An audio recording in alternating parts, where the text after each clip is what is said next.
உலகெங்கிலும் நடக்கும் முக்கிய நிகழ்வுகளை குறுஞ்செய்தி வடிவத்தில் தெரிந்து கொள்ள ஆதன் செயலியை டவுன்லோட் செய்யுங்கள். ஆதன் செயலியை டவுன்லோட் செய்ய டிஸ்கிரிப்ஷனில் உள்ள லிங்கை கிளிக் செய்யவும். மேஷராசிக்காரங்க உலகத்தை பற்றி கவலைப்பட மாட்டாங்க. மற்றவங்க தப்புன்னு சொல்றதை இவங்க செய்வாங்க. ஆனா இவங்க எல்லாருக்கும் ரொம்ப இப்படித்தான் வாழணும் அப்படின்னு புத்திமதி எல்லாம் சொல்லுவாங்க. அப்ப சோம்பேறித்தனம் சோம்பல் அப்படின்றதே இல்லாத ஆட்கள் யாருன்னா மேஷராசிக்காரங்க தான். சுறுசுறுப்பா இருப்பாங்க. ஐயோ, ராத்திரி கூட அவங்க சுறுசுறுப்பா இருப்பாங்க. அவங்களுக்கு ஒரு 3 மணி நேரம் உறக்கம் இருந்தா போதும். செவ்வாய் இருக்கிறனால, செவ்வாய் சூரியன் ரெண்டும் இருக்கிறனால அவங்களுக்கு சட்டுன்னு கோபம் வரும். முன்கோபிகள். அப்போ இவங்களுக்கு மனசுலையும் பயம் இருக்காது, செயல்பாட்டிலையும் தயக்கம் இருக்காது. அப்போ துணிவும் இருக்கும், செயல்படுற வேகமும் வீரமும் இருக்கும். இது ரெண்டும் இருக்கிறனால இவ்வளோ கோபமும் வேகமும் இருக்கு. இவங்க திருமண வாழ்க்கை எப்படி இருக்கும்? அப்போ திருமண வாழ்க்கை பெரும்பாலும் 2-3 ராசிக்காரங்களுக்கு, அதுவும் குறிப்பா நெருப்பு ராசிக்காரவங்களுக்கு சக்சஸ்ஃபுல்லா அமைகிறது கொஞ்சம் கஷ்டம். அவங்களுக்கு மேட்சான ராசி வந்தாதான். எப்படிமா இவங்க லவ் மேரேஜ் உங்களுக்கு செட் ஆகுமா இந்த ராசிக்காரர்களுக்கு? அவங்க ஆயுஸ் பூரா லவ் பண்ணுவாங்க. அதாவது 60 வயசுலயும் கூட சிலர்லாம் கல்யாணம் பண்ணுவாங்க தெரியுமா? 60, 70 எல்லாம். அவங்கெல்லாம் மேஷராசிக்காரங்களா இருக்க வாய்ப்புகள் அதிகம். அவங்களுக்கு லைஃப் ஃபுல்லா ரொமான்ஸ் இருக்கும். இவங்களுக்கான வேலையெல்லாம் எப்படி மேம் இருக்கும்? இவ்வளவு அதிகாரமா இருக்கிறவங்க பெரிய அதிகாரிகள் லெவலா தான் இருப்பாங்கல்ல.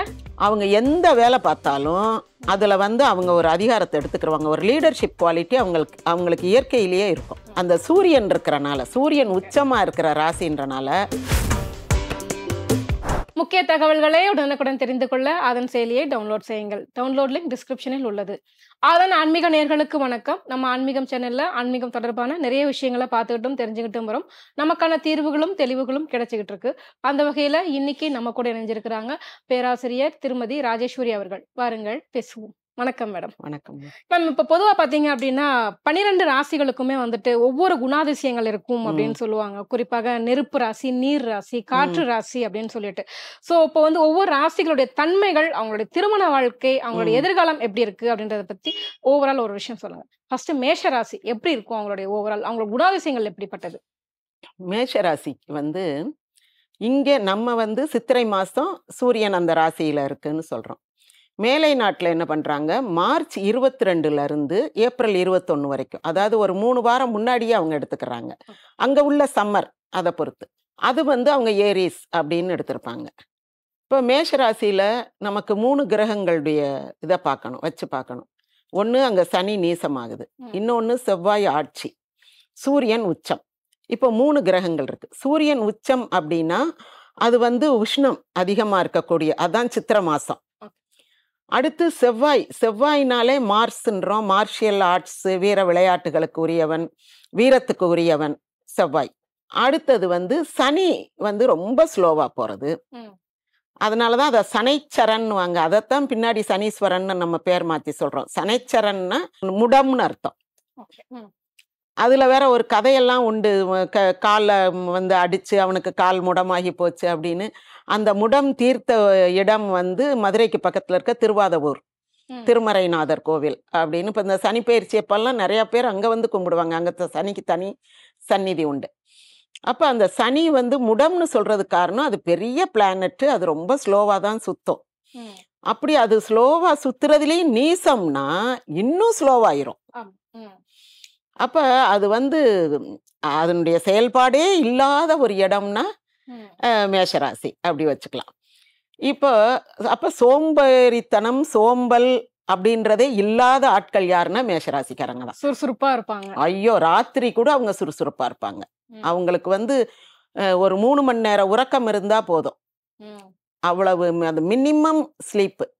ஏன்னா தலைக்குரிய ராசி மேஷராசி அப்படின்னும் போது அந்த மூளை எப்பவும் ஆக்டிவா சுறுசுறுப்பா சூடா இருக்கும். இப்ப ரத்தமும் சூடா இருக்கும். இளைஞர்களுக்கு என்ன சொல்றாங்க, ரத்தம் சூடா இருக்கு அப்படின்றோம்ல, அந்த மாதிரி செவ்வாய் இருக்கிறனால அவங்களுக்கு ரத்தமும் சூடா இருக்கும், ஆக்டிவா இருப்பாங்க. அதான் அர்த்தம். அப்ப மூளையும் சுறுசுறுப்பா இருக்கும், சிந்தனை வேகமா இருக்கும், செயல்பாடும் வேகமா இருக்கும்.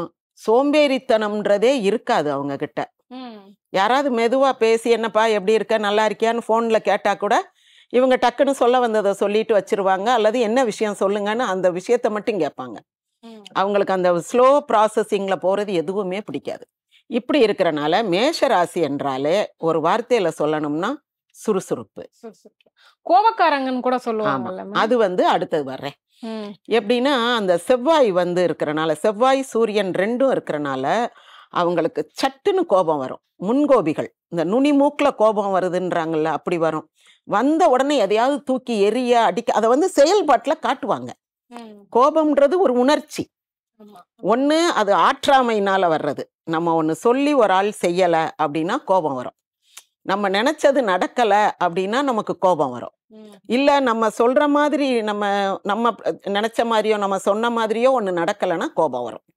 அதை செய்ய முடியலையே, வெற்றிகரமாக நடத்த முடியலையே அப்படின்ற அந்த ஆற்றாமை இயலாமை தான் கோபத்துக்கு முதல் காரணமா இருக்கும். அது ஒண்ணு நம்மள்கிட்ட இருந்து வரும், அல்லது அடுத்தவங்ககிட்ட இருந்து வரும். அப்போ அந்த அந்த செயல்பாடு தோல்வி அடைகிறதே, அல்லது தயக்கம் காலதாமதம் ஆகிறதே அப்படின்னும் போது அவங்களுக்கு கோபம் வரும். ஒன்று கை நீட்டி அடிச்சிருவாங்க, அல்லது ஏதாவது ஒரு பொருளை தூக்கி போட்டு உடைச்சிருவாங்க. அதை வெளிப்படுத்துவார்கள். அதுதான் முன்கோபம்ன்றது. எல்லாருக்கும் கோபம் வரும். சிலர்லாம் கோபத்தை கட்டுப்படுத்திக்கிடுவாங்க. அந்நேரம் அப்படியே கொஞ்சம் சிரிச்சு அமைதியா அப்படியே தலையாட்டி அப்படியா சரி பார்ப்போம் அப்படின்ட்டு கொஞ்சம் அதை அதை எக்ஸ்பிரஸ் பண்ற விதம் வேற மாதிரி இருக்கும். இவங்க அப்படி இல்லை, சட்டார்னு அதை வெளிப்படுத்துவாங்க. அப்போ இவங்களுக்கு மனசுலயும் பயம் இருக்காது, செயல்பாட்டிலையும் தயக்கம் இருக்காது.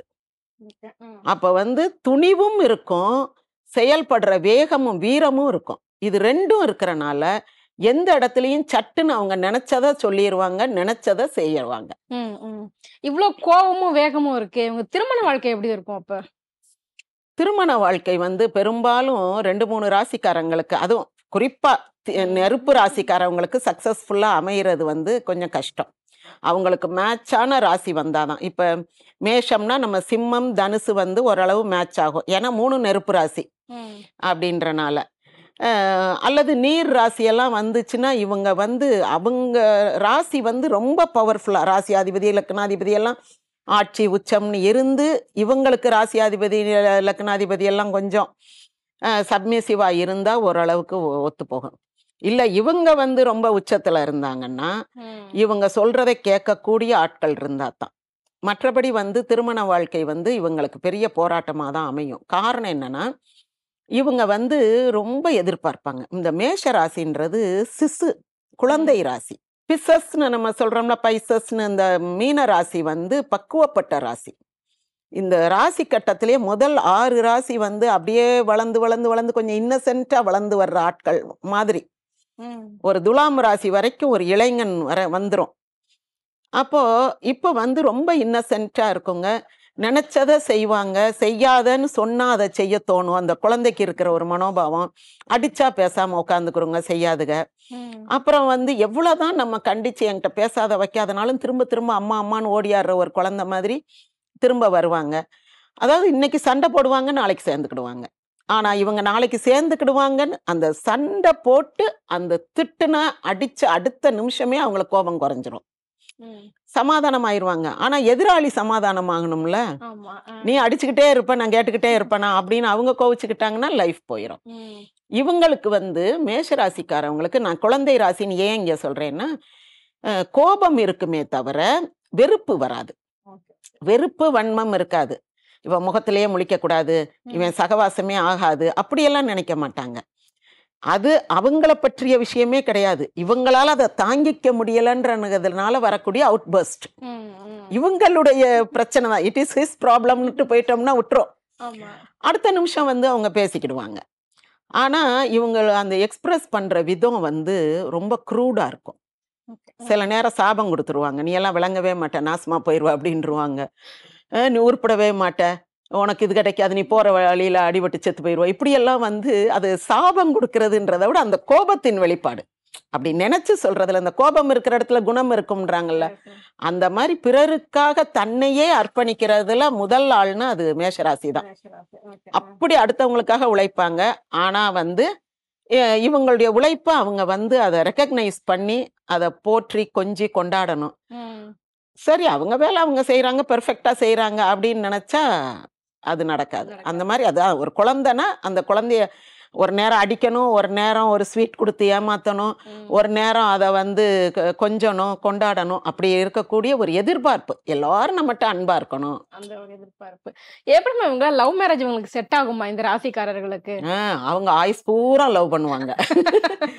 இல்ல, அதாவது 60 வயசுலயும் கூட சிலர்லாம் கல்யாணம் பண்ணுவாங்க தெரியுமா? 60, 70ல எல்லாம். அவங்கெல்லாம் வந்து மேஷராசிக்காரங்களா இருக்க வாய்ப்புகள் அதிகம். அவங்களுக்கு லைஃப் ஃபுல்லா ரொமான்ஸ் இருக்கும். ஏன்னா மேஷராசிக்கு 7ஆம் இடம் வந்து சுக்கிரனுடைய ராசி. லைஃப் ஃபுல்லா ரொமான்ஸ் இருக்கும். ஆனா மேரேஜ் லைஃப் சக்சஸ்ஃபுல்லா ஆகிறதும் ஆகாததுக்கும் இந்த ரொமான்ஸ்க்கும் சம்பந்தம் கிடையாது. அப்போ சில நேரத்துல அவங்க டக்குன்னு முடிவெடுப்பாங்க. இன்னைக்கு பார்த்து ஒரு ஆளை பிடிச்சிச்சுன்னா இன்னைக்கே என்ன ப்ரப்போஸ் பண்ணுவாங்க, அடுத்த வாரம் கல்யாணம் வைப்பாங்க, அப்புறம் பார்த்தா ஒரு 5 வருஷத்துல டைவர்ஸ் ஆயிட்டு போயிடுவாங்க. அப்புறம் திரும்ப கூட வேற கல்யாணம் பண்ணுவாங்க, பிடிச்சா வாழ்வாங்க, பிடிக்கலன்னா டைவர்ஸ் வாங்கிடுவாங்க. சில நேரத்துல 60, 70 வயசுல லவ் பண்ணி அப்புறம் கல்யாணம் பண்ணி ரொம்ப நல்லா செட்டில் ஆகுவாங்க. அந்த 60ல லவ் பண்றவங்க வந்து மேஷராசிக்காரங்களா இருப்பாங்க. இப்ப சிலர்லாம் ரிட்டையர்டு மெடிக்கல் ஆஃபீஸர், இந்த மிலிட்ரி ஆஃபீஸர் இப்ப வந்து கல்யாணம் பண்ணியிருக்காங்க. ரிட்டையர்டு ஹெச்எம், எங்களுக்கெல்லாம் ஒரு ரிட்டையர்டு ஹெச்எம் இருந்தாங்க. ரிட்டையர் ஆன பிறகு போய் கல்யாணம் பண்ணாங்க.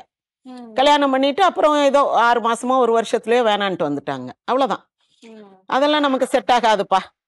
காலையில காஃபி எல்லாம் கேட்கறாப்புல என்னால எல்லாம் எந்திரிச்சு போட்டு கொடுக்க முடியாது. இவங்க ஹாஸ்டல்லயே இருந்தாங்க, ஸ்பின்ஸ்டர். அப்ப இவங்களுக்கு எல்லாமே இவங்க இடத்துக்கு வந்துடும், இவங்க டேபிளுக்கு. அதை அப்படி செய் இப்படி செய்யு இவங்க அதிகாரம் பண்ணுவாங்க. இவங்க காலையில 6, 7 மணிக்கு எந்திரிச்சு அவர் வாக்கிங் போகும்போது, அவர் மிலிட்ரி மேன், இவங்க கல்யாணம் பண்ணது ஒரு மிலிட்ரி ஆஃபீஸர், போய் காஃபி கொடுக்கணும் அவருக்கு.